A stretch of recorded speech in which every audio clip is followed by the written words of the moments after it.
Orang yang sudah bisa mengontrol, sudah bisa dengan sadar memasukkan memori apa dalam hidupnya, dia akan bisa dengan sadar menuju pada posisi mutmainah, pada posisi ketenangan, pada posisi seperti permukaan danau yang tidak lagi bergolak airnya. Ketika permukaan danau sudah tidak bergolak, satu tetes air saja sudah kerasa. Tidak perlu hujan yang begitu deras. Satu tetes air, ada orang lewat, kamu kerasa perasaannya seperti apa. Bukan urusan sakti, tapi urusan karena kamu tenang dan kamu sudah satu gelombang dengan ingatan alam semesta. Bagaimana melondri hati? Kembalilah kepada ingatan alam semesta.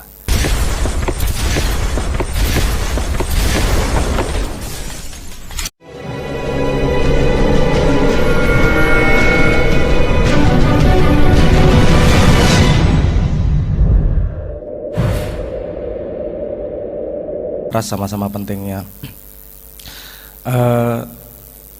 Sebenarnya saya bingung kon ngomong apa laundry hati. Yang kepikiran pertama saya tadi kiloan memang.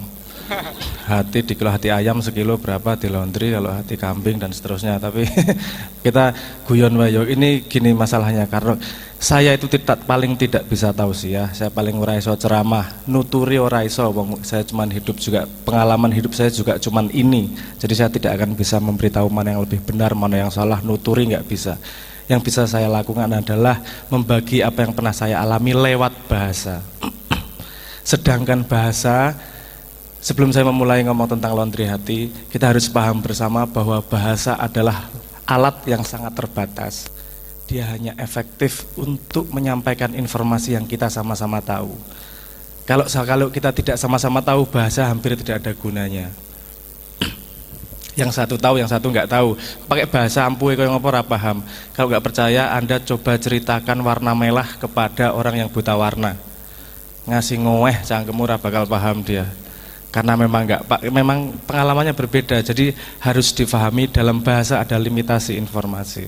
Jadi apa yang saya katakan pasti nanti apa yang saya maksud kadang-kadang ada jaraknya dengan apa yang Anda tangkap. Jadi kita pahami bersama bahwa di sini prosesnya adalah saya ngajak sinau bareng, bukan saya ceramah, bukan saya tausiah.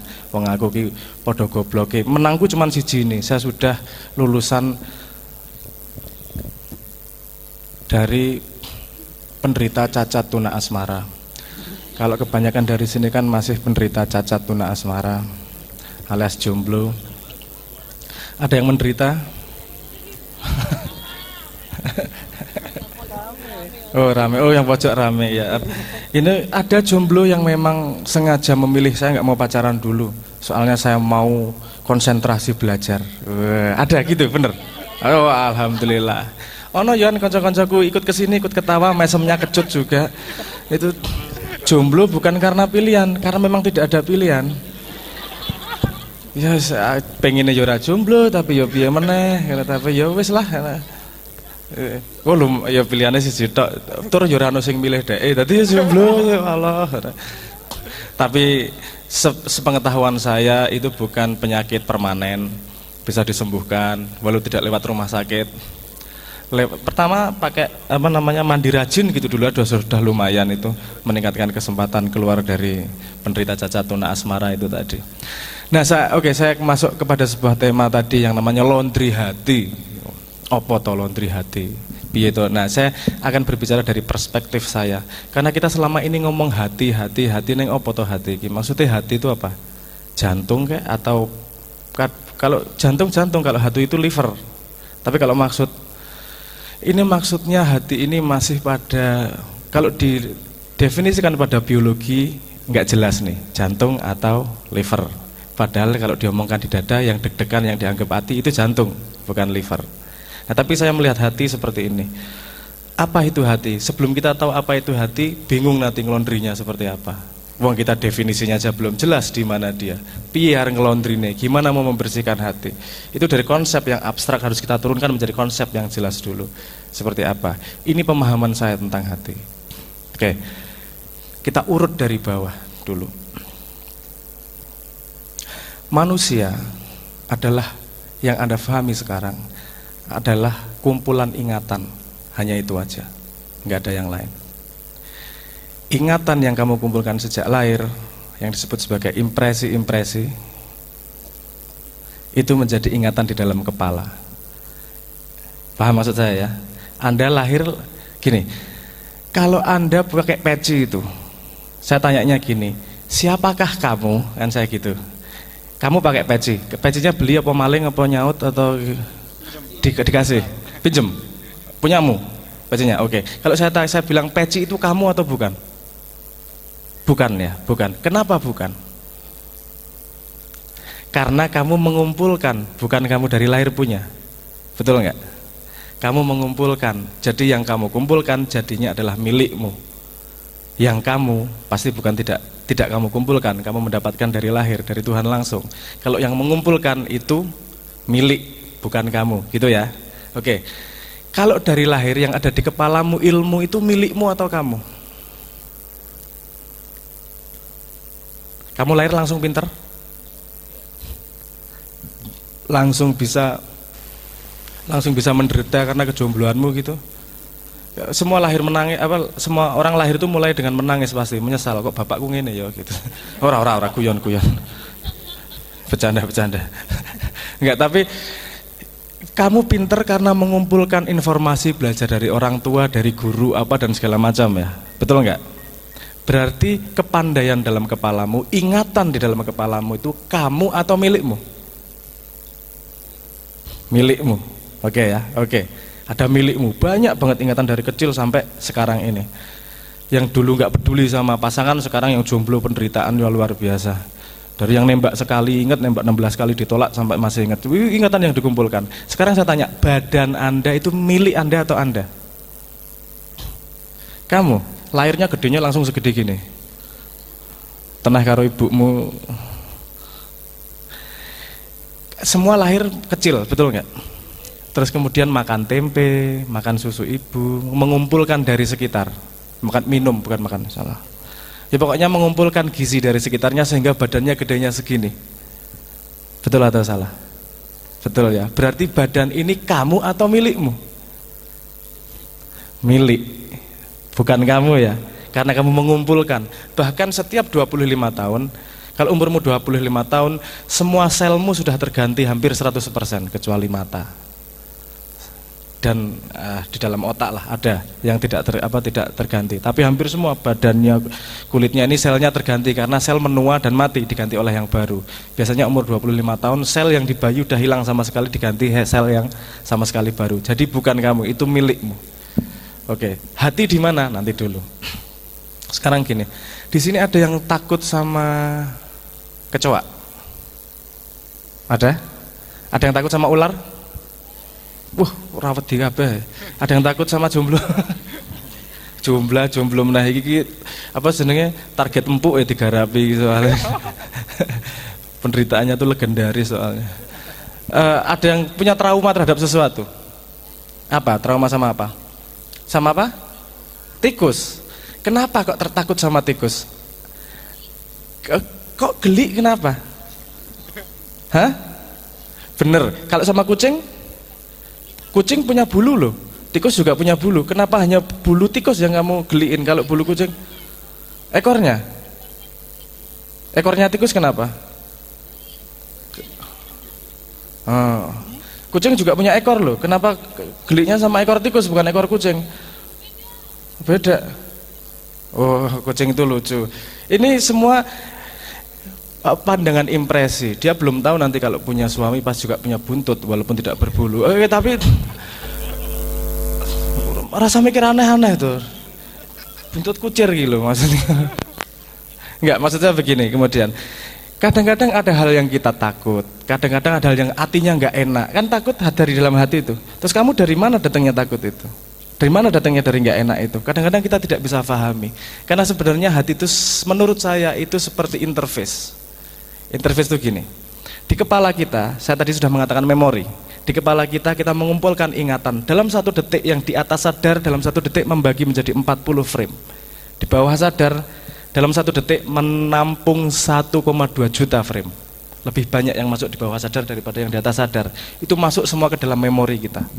Di badan kita ada memori juga dari pengalaman hidup.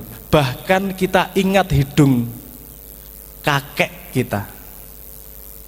Kamu ingat nggak? nggak inget di kepala, tapi badanmu inget. Betul nggak? Loh, ingetnya dari mana? Kalau dari ilmu biologi namanya DNA. Kamu kan lahirnya tidak langsung lahir gitu saja, kamu disumbang oleh ibu indung telur, disumbang oleh bapak uang udara, jadinya kamu. Bingung ora iki?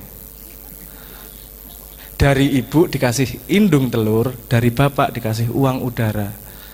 Uang udara itu bahasa Inggris. Uang itu bahasa Inggrisnya apa? Udara. Nah, jadi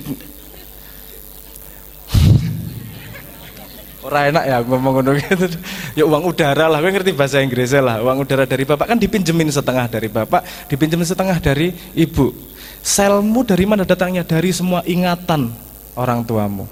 Orang tuamu, selmu ingat rambutnya Nabi Adam seperti apa? Karena kita semua berasal dari Nabi Adam. Semua keturunan Nabi Adam. Kita ingat matanya mbahmu seperti apa? Badannya, walaupun otaknya nggak ingat. Kalau kita lebih dalam lagi, semua sel mengandung atom. Kalau kita bisa mengakses ingatan atom, kita bahkan punya ingatan dari sejak terciptanya jagat raya sampai sekarang. Nah, lihat, ada banyak ingatan. Ingatan yang dari terciptanya jagat raya sampai sekarang ada di dalam kita. Ingatan dari sejak Nabi Adam sampai sekarang ada di badan kita. Ingatan sejak lahir sampai kita dewasa ada di kepala kita. Kalau semuanya diproses sekaligus, dia akan menjadi sesuatu yang sangat rumit.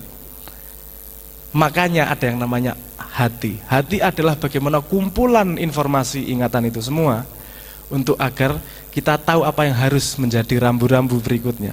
Kadang-kadang orang enak orang pas padahal kadang kita nggak tahu kenapa kok orang enak ya. Itu kan kumpulan dari ingatan kita semua, dari memori yang pernah kita alami bahkan yang tidak kita ingat-ingat oleh kepala. Dan juga ada memori dari Tuhan langsung. Bahkan ketika sebelum kita lahir kita berjanji sama Tuhan, kita ingat, ada ingatannya di dalam hati tersebut. Jadi kalau hati itu seperti gini, kalau Anda dapat rapot tuh setahun berapa kali sekarang? Setahun 2 kali ya? 2 atau 3 kali? 2 kali, oke. Rapot itu adalah akumulasi dari semua yang kau lakukan dalam 1 semester, betul nggak? Hati itu adalah akumulasi dari semua ingatan yang kau kumpulkan di dalam hati, di dalam hidupmu. Indikasinya ada dalam hati. Kadang kita nggak tahu, ora penak, ora pas, seneng, bahagia, kok sedih, menderita. Kadang-kadang keluar begitu saja karena itu kumpulan dari ingatan yang tidak semua kita sadari oleh kepala, tapi bisa dirasakan oleh badan. Sekarang di sini ada yang udah pernah pacaran belum? Saya tanya. Yang nggak jomblo, yang sudah jomblo senior lah. Apa pokoknya wis tahu merasakan jarene pacar-pacaran apa itu segala macam itu. Sakit nggak kalau diputus? Kenapa kok diputus sakit banget toh? Pol ya. Pol. Wes langsung ya alah mesak kira. Ora gini. Coba ingat-ingat kejadian putusmu. Ketika putus kamu tahu bahwa hubungan sudah selesai. Kepalanya paham atau enggak? Tapi hatinya masih sakit atau enggak?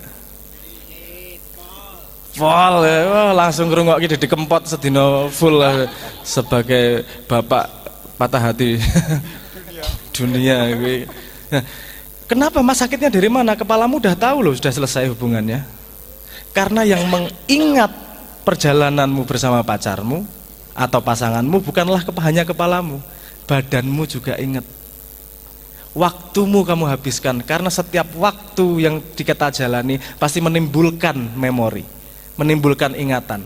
Ingatan itu ada di kepala, ada di badan atau dimanapun pasti dia muncul dengan sendirinya ingatan tersebut. Jadi kalau tiba-tiba diputus sama pacar, kepalanya udah oke, aku serasa seneng jane. Karena aku misalnya gini, kamu mutus karena memang dia wes ora cocok dan kamu tahu bahwa dia berkhianat sama kamu. Tapi hatimu tetap sakit pasti. Kamu tahu dia tidak baik untukmu secara akal, tapi hatinya masih sakit. Kenapa? Karena hati juga ingat memori yang dimiliki oleh badan. Badan merasakan pernah bersentuhan, walaupun cuma salaman misalnya. Badanmu ingat sudah meluangkan waktu bersama 2 jam, 3 jam ngobrol. Badannya ingat, otaknya, tidak hanya otaknya yang mempengaruhi hati, tapi juga ingatan dalam seluruh hidupmu mempengaruhi pergolakan hati. Jadi bagaimana mau membersihkan hati? Nah sekarang kita ngomong laundry, kita sekarang sudah mendefinisikan ya. Hati adalah indikator dari segitu banyak memori yang kamu miliki di dalam hidupmu. Memorinya ada yang di dalam kepala yang kamu kumpulkan sejak lahir, ada yang di dalam badan yang dikumpulkan sejak adanya Nabi Adam, dan yang dikumpulkan sejak yang ada di atom yang dikumpulkan sejak terciptanya jagat raya. Ada semua di dalam diri, dan karena banyak kompleks ilmunya, memori tersebut, informasinya, sehingga yang keluar adalah indikatornya seperti rapotnya 9, 8, pokoknya langsung metu aja di hati. Nah, bagaimana cara membersihkan hati? Masukkan ke dalam dirimu memori-memori yang menenangkan. Gimana itu? Luangkan waktumu dengan hal-hal yang memang membuatmu tenang, dengan sadar. Agama sudah banyak memberi jalannya, berzikir, beribadah, berbuat baik sama orang, itu otomatis akan membangun. Orang yang isinya dengki, dia benci sama orang lain, jangan lupa dia tidak hanya benci saat itu, tapi dia menanam ingatan dalam badannya terhadap kebencian. Suatu hari kebencian itu akan keluar dan menyakiti dirinya sendiri. Jadi orang yang sudah bisa mengontrol, sudah bisa dengan sadar memasukkan memori apa dalam hidupnya, dia akan bisa dengan sadar menuju pada posisi mutmainah, pada posisi ketenangan, pada posisi seperti permukaan danau yang tidak lagi bergolak airnya. Ketika permukaan danau sudah tidak bergolak, satu tetes air saja sudah kerasa. Tidak perlu hujan yang begitu deras, satu tetes air, ada orang lewat kamu kerasa perasaannya seperti apa. Bukan urusan sakti, tapi urusan karena kamu tenang dan kamu sudah satu gelombang dengan ingatan alam semesta. Bagaimana melondri hati? Kembalilah kepada ingatan alam semesta. Pertama dari saya seperti itu dulu.